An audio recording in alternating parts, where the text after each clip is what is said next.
yang pertama yang sudah ngontrak, itu kebetulan bukan rumah pribadi.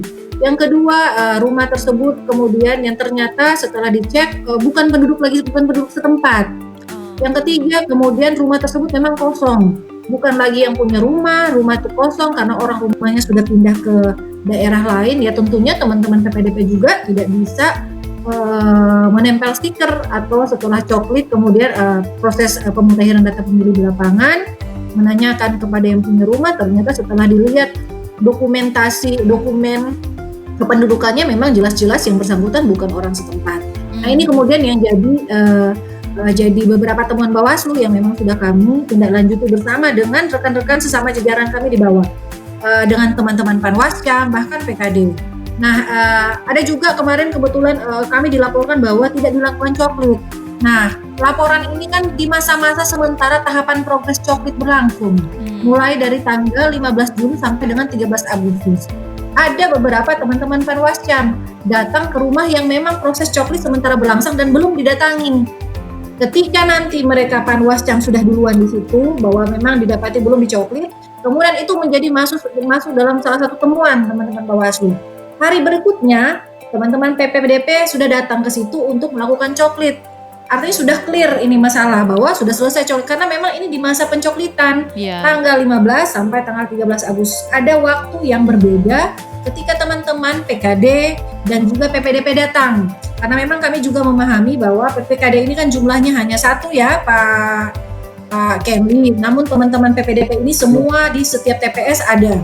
Bahkan ada memang yang tidak ada PPDP karena memang tidak ada PPDP karena memang bukan proses rekrutmen kemarin memang tidak ada karena mereka ketika dicek rapid testnya reaktif, jadi otomatis tidak ada PPDP di TPS itu yang mau tidak mau diambil alih tugasnya oleh teman-teman TPS.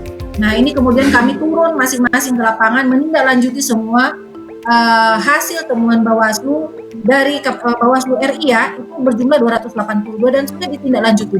Bahkan yang jadi temuan Bawaslu orang meninggal saja catatan bahwa ini ada orang yang tidak dicoklit.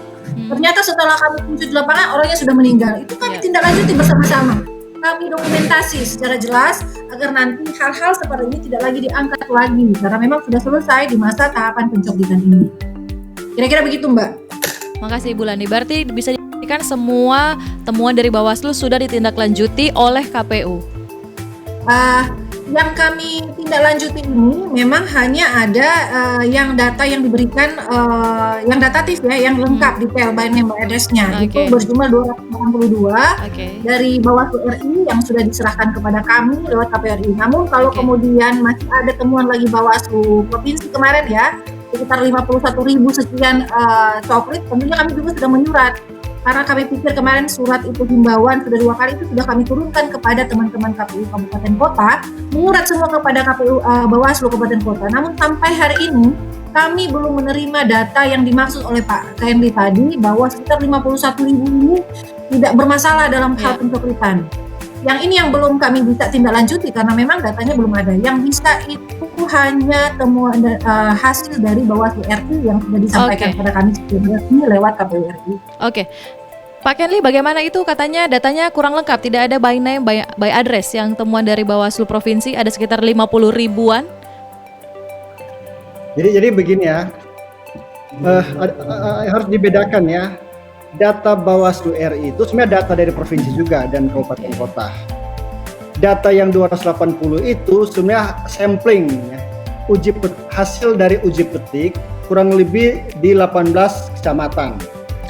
Jadi muncullah 280 itu. Jadi ada metodologi hanya sampling di garis bawahi ya Pak? Ya, ada metodologi Bawaslu yang dilakukan untuk menguji beberapa indikator di dalam prosedur coklit. Ya. Nah, Bawaslu RI kemudian menyedot informasi ke daerah. Dari sekian banyak yang disedot, diambillah 18 untuk digabungkan secara nasional. Dan kita mendapatkan sekitar 18 kecamatan, kurang lebih lah, dan menghasilkan 280. Nah, jadi sebenarnya, dan itu kemudian Bawaslu RI menggunakan itu, menyurat ke KPU RI menurunkan ke KPU Provinsi, provinsi melakukan ke KPU kabupaten kota, dan kabupaten kota menyurat ke Bawaslu kabupaten kota. Ya, jadi itu satu hal lah yang disebut Ibu Lani itu. Dan kalau kemudian kami mendapatkan informasi di lapangan tadi ya, bahwa proses validasi dan turun atau kunjungan ke lapangan itu sudah sedang jalan, dan itu bersama teman-teman Panwas. Jadi bukan tidak ada ya pelaksanaan dari yang tadi disampaikan dari hasil audit dari Bawaslu RI, dan itu proses kunjungannya dilakukan sekarang oleh PPS justru ya, bersama Panwas Desa Kelurahan. Nanti Ibu Lani cek lah. Jadi beberapa hari ini Panwas PPS sendiri melakukan kunjungan ke rumah-rumah yang belum dicoklit. Nah, yang kedua yang ingin kami sampaikan begini, data Bawaslu itu didapat dari dua pendekatan ya. Yang 50-an ribu rumah yang tidak dikunjungi, 81 ribu elemen data pemilih yang masih mengalami masalah dan sebagainya.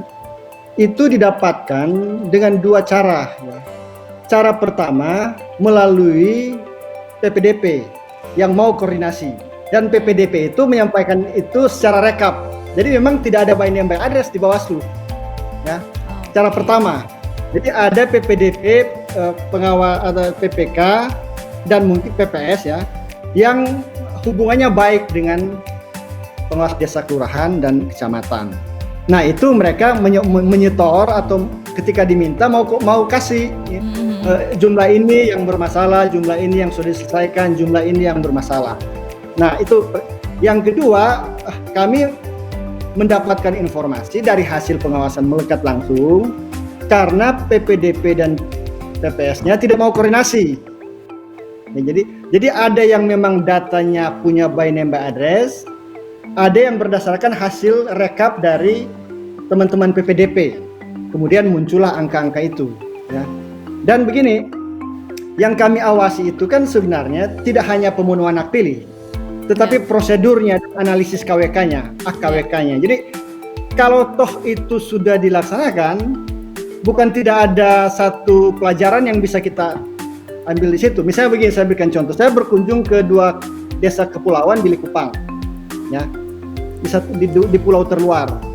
Di dua desa itu, dua-duanya ada 100 atau 200 kurang lebih ya, pemilih yang terdaftar di desa yang bukan di desa situ. Padahal mereka penduduk berKTP di desa itu kan, desa Kahutana dan salah satu desa di Kepulauan Talise. Dia terdaftar desa tetangga, ada yang di desa daratan sebanyak 200. Ya, prosedurnya kan dijalankan oleh PPS tentu dan PPDP. Mereka mencoret ya, dan pemilih yang ada di desa yang tidak harusnya ada gitu. Ya, itu sudah selesai memang. Tetapi bagi Bawaslu itu bisa diambil pelajarannya. Apa pelajarannya? Pelajarannya adalah ternyata proses sinkronisasi itu belum dilakukan maksimal oleh teman-teman kabupaten kota, KPU, bawahannya Ibu Lani. Itu pelajarannya ya.